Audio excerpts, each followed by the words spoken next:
The Colonel is going to introduce our guest speaker. She's had a number of different functions today for Colonel West, and we really appreciate, as chairman of Victoria County, we appreciate it, Colonel. Thank you.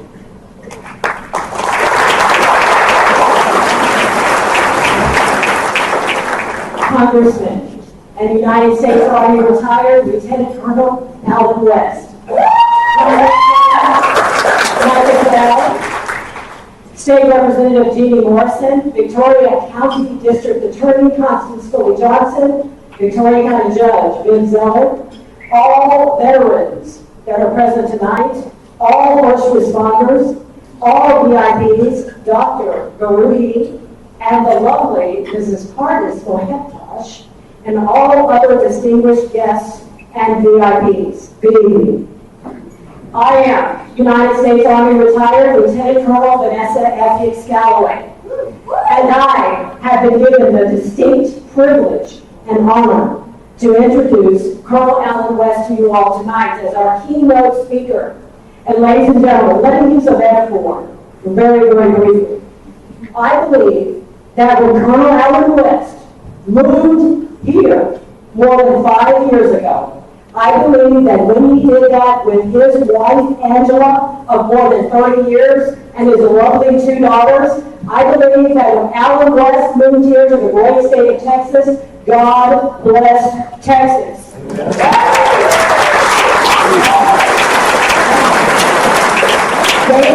Before we start playing that great song, God Bless Texas, let me break this out a little bit very briefly as I introduce Colonel Alvin West.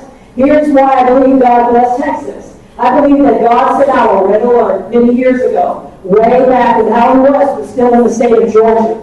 And I think that is where he's actually from. But he saw that red alert, that red smoke alert that was sent by God himself many years ago and started to make his way here to the great state of Texas.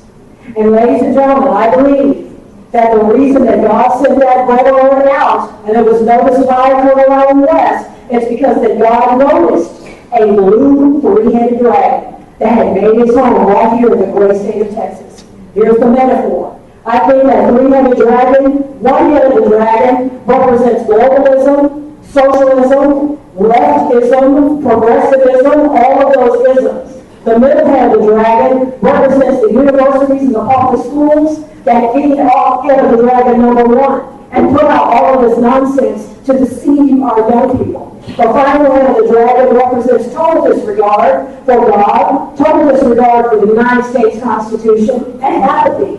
This three-headed dragon, they feed off each other for God needed a warrior. So God sent out the red alert. And I believe the reason God chose Alvin West is because he gave God a resume.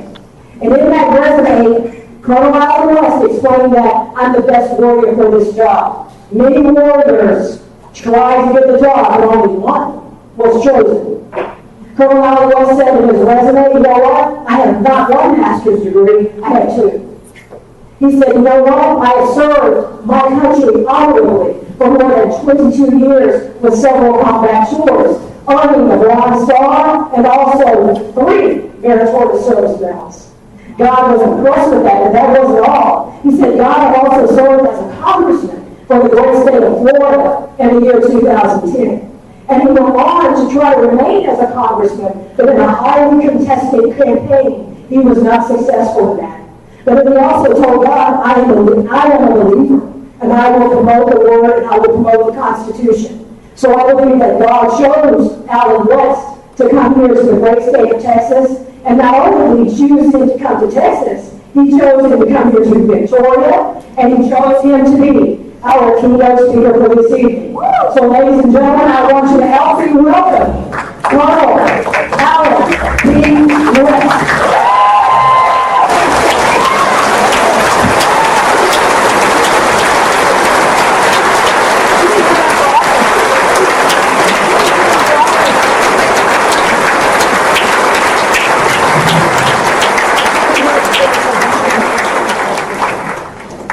I'll have you check later. let's move this thing out of the way. It's a pleasure and honor to be here with each and every one of you. Thank you so much for taking time out of your busy schedules and your lives. I know that the Houston Astros are playing. What's the score? Someone get up. 1-0 Astros? I'm sure it's right, Yankees. I'm really okay. I want Houston to win, but my Braves got knocked out. They little something. Let me tell you, I can't thank the Colonel enough for that introduction. And I'm just a humble guy. I'm just a guy that was born and raised in Southern Home, Atlanta, Georgia. A man who served his country as a corporal in World War II at a time when this country did not afford him all the rights and privileges it did to others. A man whose mother served 25 years civilian service with the United States Marine Corps District Headquarters there in Atlanta. Whose older brother served as a Marine in Vietnam, wounded in Quezon. And at the age of 15, my dad challenged me to be the first officer in our family.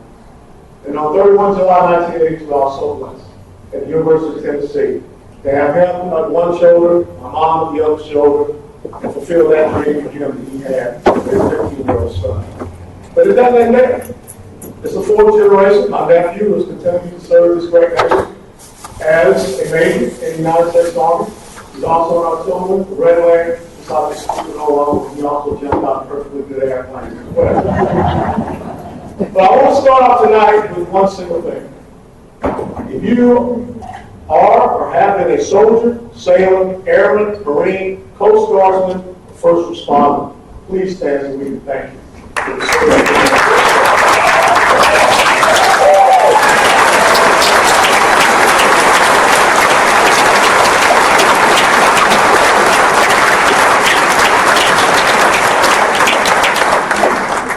Many people here remember the movie Saving Private Ryan. It's a great movie. But what I want to share with you about Saving Private Ryan is an important thing I want to share with you all tonight. That movie really boiled down and I think was really captured in the final scene. The final scene when Tom Hanks' character, Captain Miller, has been shot there at the bridge over the Murder River and he's bleeding out. And he reaches over and he calls for Matt Damon's character, Private Ryan, to come before him. And he whispers just two simple words to Private Ryan. Because Captain Miller had been a company commander of a Ranger company landed there in Dog Beach on 6 June 1944. True story. But Captain Miller had had his entire company taken away from him and given one squad of hand-picked Rangers to find one individual. And he did find that one individual. That young private who had lost 3 of his brothers. They were told to get this young man out of that combat zone. But as Private Ryan leaned down to Captain Miller, he whispered to him, "Earn this. Earn this." And then it fast forwards to a grown-up Private Ryan standing before that final resting spot of Captain Miller there at that hallowed grounds that we call Normandy. And Ryan turns over to his wife. He says, "Tell me, I've been a good man. Tell me that I have lived a good life." I want you to think about those 2 words, earn this, because that's really what former Chairman Munisteri is talking about.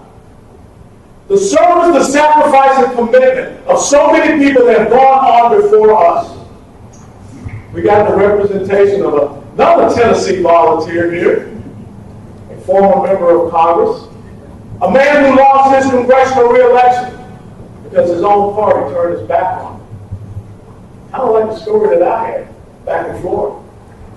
David Crockett and I both said the same thing. He said it in Tennessee, I said it in Florida. May you all go to hell, I'm going to Texas.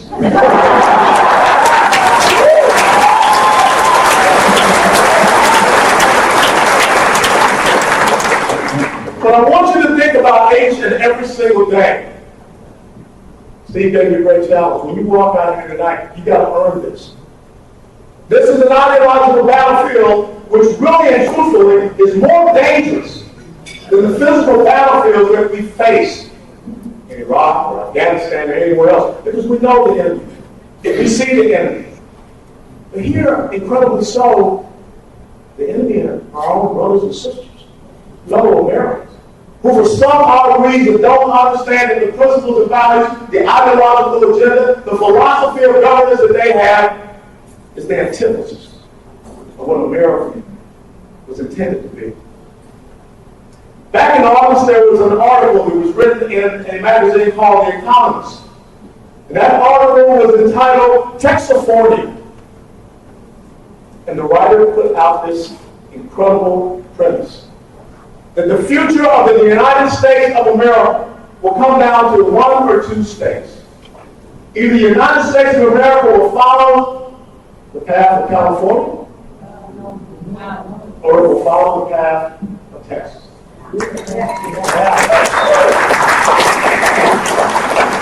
And we try. And think about just this past week, what we learned about California. The fact that California has the highest state income tax rate, 13%. California also has the highest poverty rate at 20%. 1 in 5 Californians are in poverty. The fact that in California right now, people are living in the dark because they have so mismanaged their utility system out there. Maybe they should be more so concerned about clearing out the underbrush than worried about plastic straws. Maybe they should be more so concerned about the homeless situation. But yet, this week in California, they passed another law that told all hotels that you cannot have the little plastic containers of shampoo, conditioner, and lotion. And we laugh. Up where I live in North Texas, Toyota North America picked up and moved from California to Texas.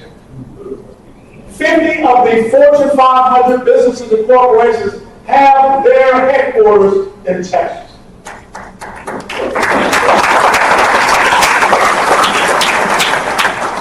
But the problem is, as more of these individuals are moving into Texas, are we telling them why they are moving into Texas?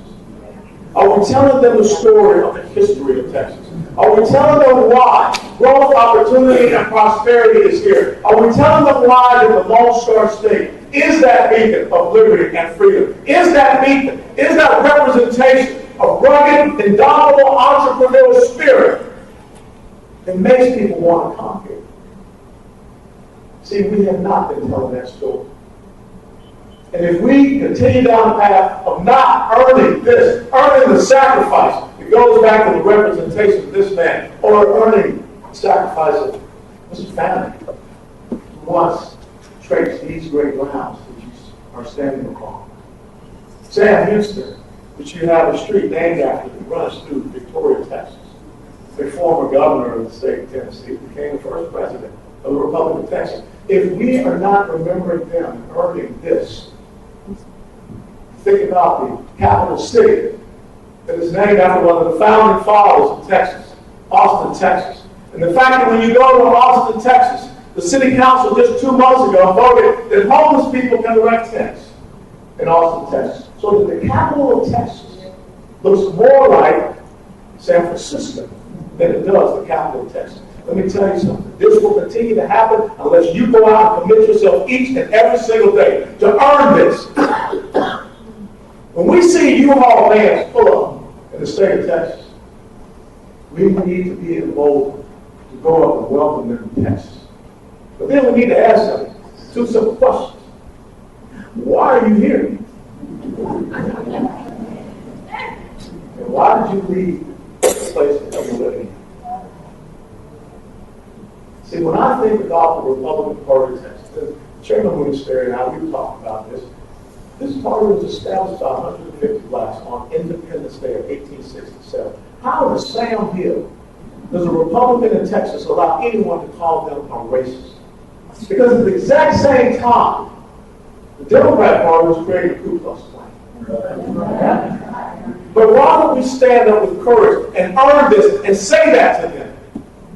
There's a reason why they had their presidential debate in Houston, because every single elected Republican was defeated within the city limits of Houston, and And that's exactly the place where 150 blacks met and established the Republican Party of Texas in 1867. And you're allowing the people that never voted for the 13th Amendment, never voted for the 14th Amendment, never voted for the 15th Amendment, the people that established Jim Crow, Ku Klux Klan, poll tests, literacy taxes, poll tests, all of these things to come into your house because you're not going out there fighting and earning this. Let me tell you, ladies and gentlemen, you got to get out of your comfort zone.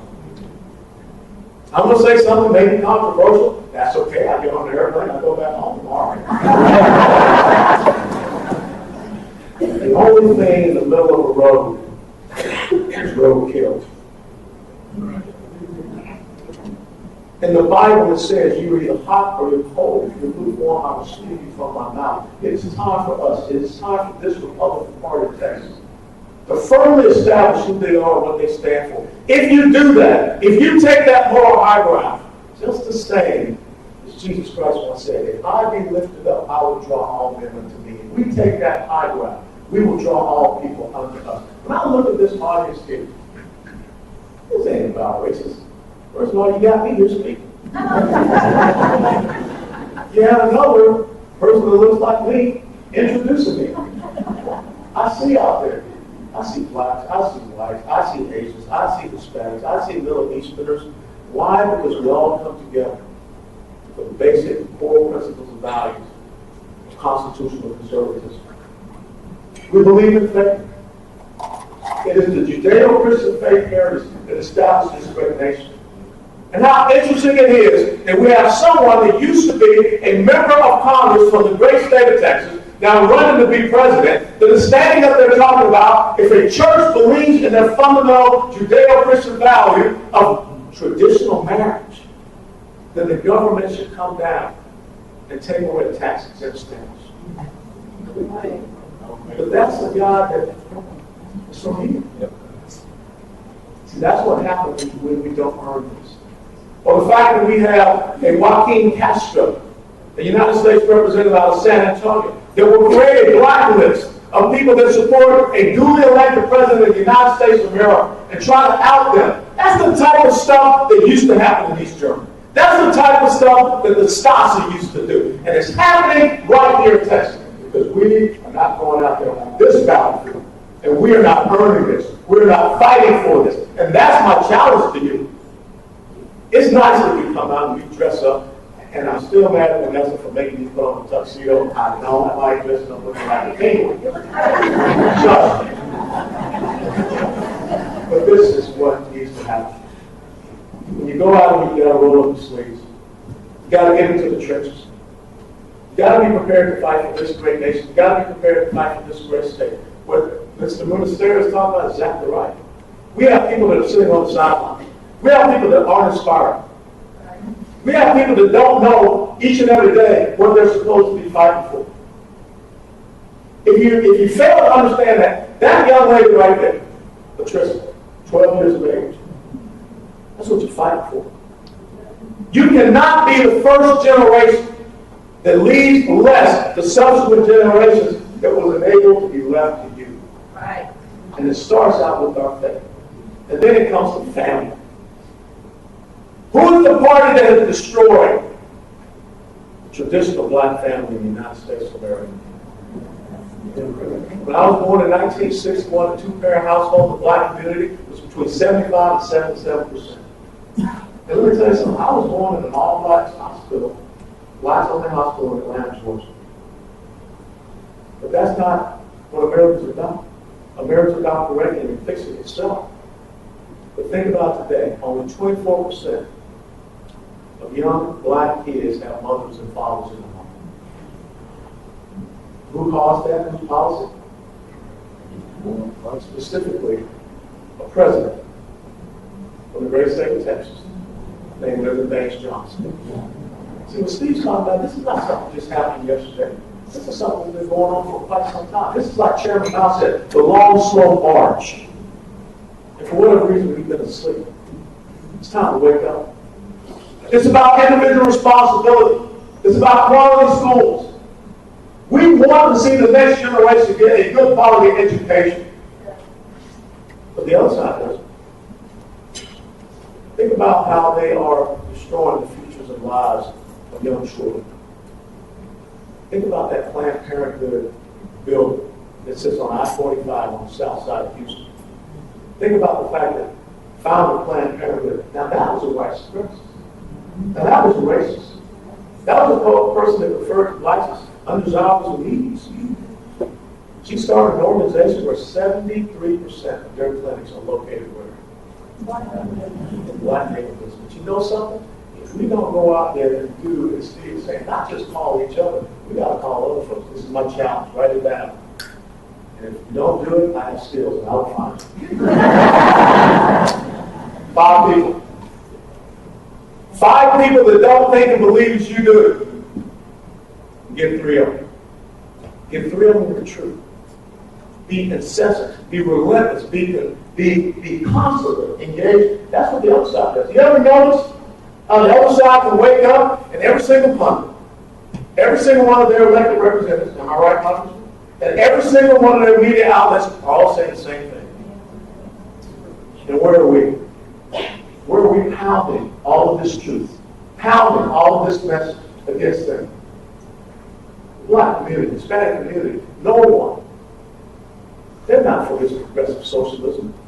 But if they don't hear our message, what really is our message? What really does it boil down to? Let me tell you, 2 Saturdays ago, I was in Rosenberg, Texas, at an event at the shooting range. And the event was being catered by twin sisters, black, at a food truck. I went outside to talk to them, and they said, "Hey, you are all of us." "Yeah, that's me." They said, "Well, we heard you were going to be here, so we just kind of looked at some of your videos or whatever. But we have a very simple, interesting question to ask you. It's your business." They said, "What's the difference between a Republican and a Democrat?"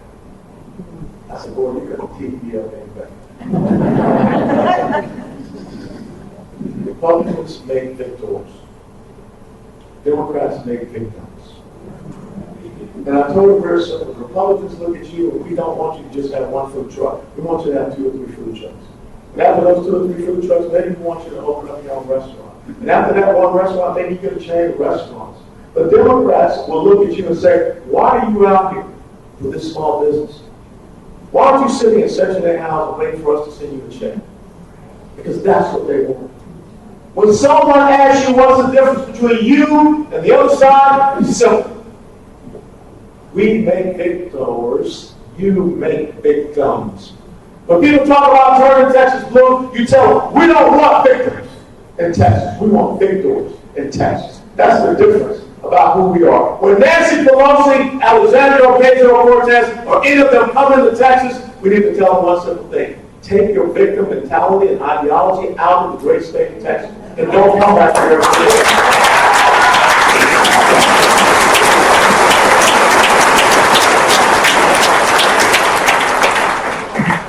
That's how you earn it. Earn it every day. Because the sad thing is that the men and women that we have sent into harm's way, when they get the phone call, all right, Bill, they don't say, I can't go, I can't do it. Remember what it says in Isaiah chapter 6, verse 8? When Isaiah stood before the host of the Lord, and they said, "Whom shall we stand? Who will go for us?" And Isaiah stood up and said, "Here am I, send me." And that's why those men and those women that stood up here earlier, they all stood up and said, "Send me." And they've been saying that since April the 19th of 1775, when we took the field at Lexington Green. Before there was an America, before there was a government, before there was an army, there was a navy, there was a marine, anything. There were Americans that understood what freedom and liberty meant.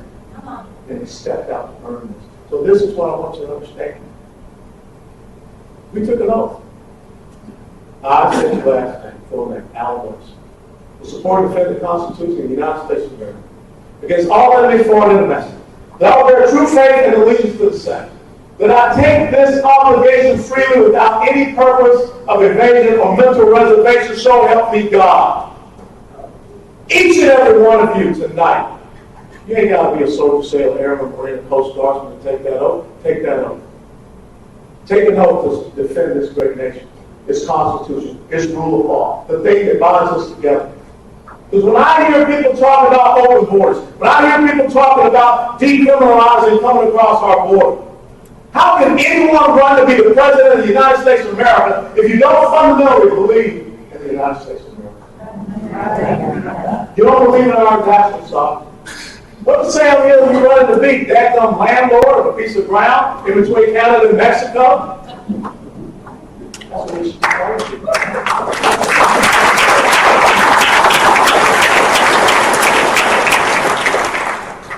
Let me wrap this up, because I know y'all want to get to these options.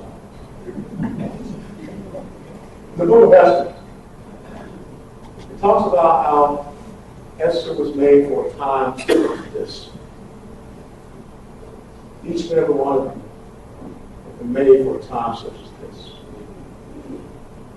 But if you refuse to accept this challenge, then you will miss out on an incredible God-given blessing that we have here in this state. Yeah, I was born in Georgia. Yeah, I went to the other UT. We won today.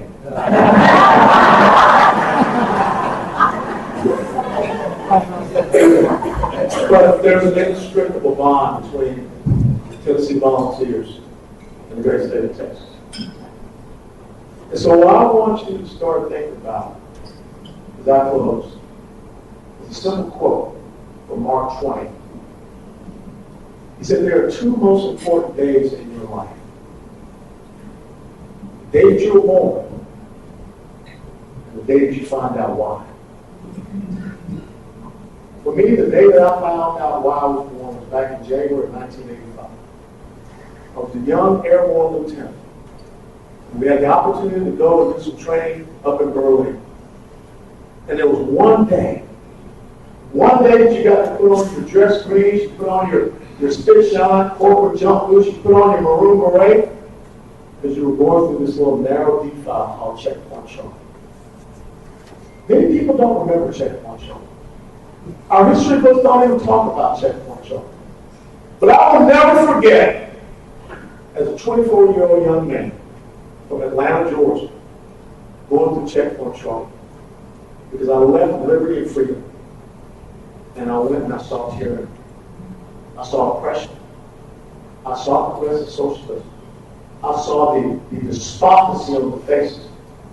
I saw shells that had hardly nothing on it. I felt so sorry for the people that were on the other side of that wall. And I came back through the Checkpoint Charlie. When I left East Berlin and came back over to West Berlin, I knew what that purpose was. I knew I had a place on freedom's ramparts. Tonight, you all know the first most important day in your life. Commit yourself to find out the second most important day in your life. And when you understand that second most important day, then you will earn this.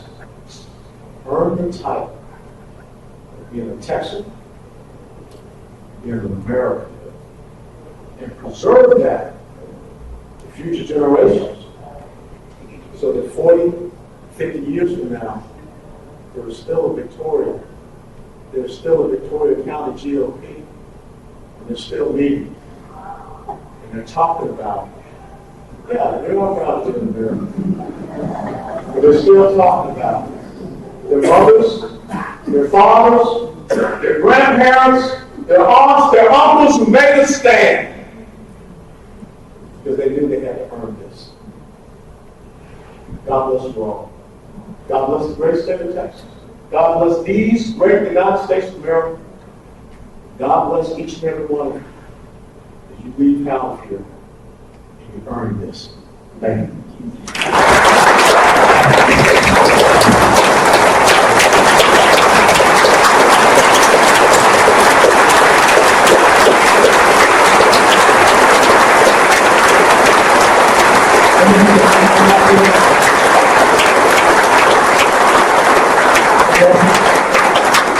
Thank you so much, and Mr. Mark and Ms. Burns. We have a Colonel was kind enough to allow us this time, took this trip, and we really appreciate it. Where's Cully at? Well,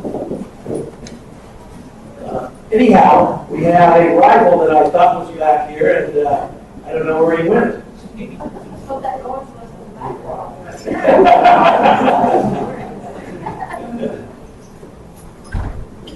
So, okay, he's coming out. In the meantime, I want to mention the first responder table we have back here. Could we give all of our first responders and our service people?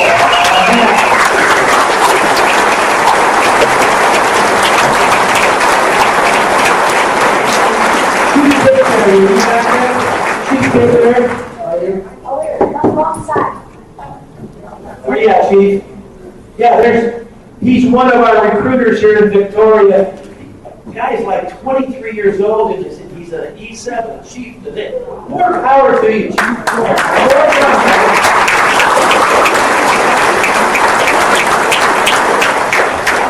So we're waiting for Cully to come up here. Okay, here we go. Yeah, go ahead and sit down. Sit down, y'all. Mr. Martin, would you like to come on?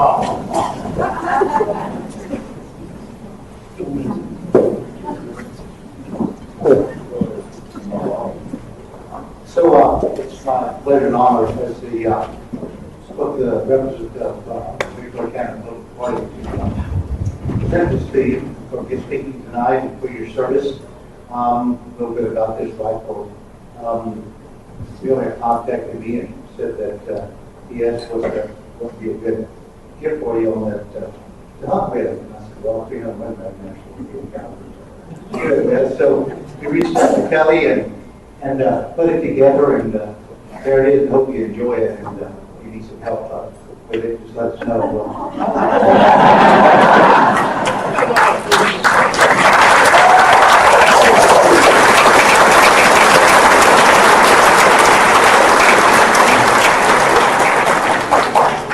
I would like to personally invite you to our ranch out in West Texas for an all-day hunt.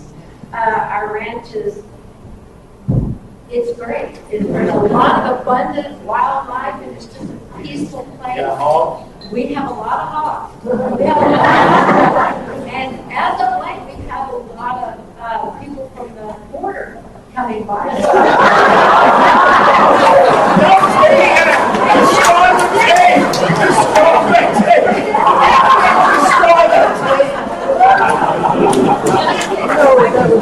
And we would like to invite you and your family to come. No, they don't get to come. It's just Okay, then are you going to name this your wife's name? That's what my husband does. He said, I take Sharon everywhere with me. I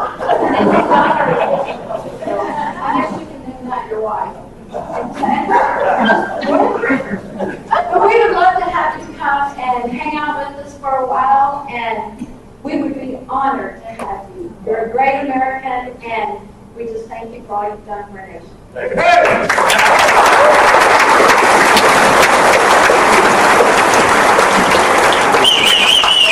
I am truly deeply humbled and honored by this. And I just want to tell you once again that on that day of April 1975, those men who came out of those taverns and came out to Lexington Green understood one simple thing about freedom and liberty.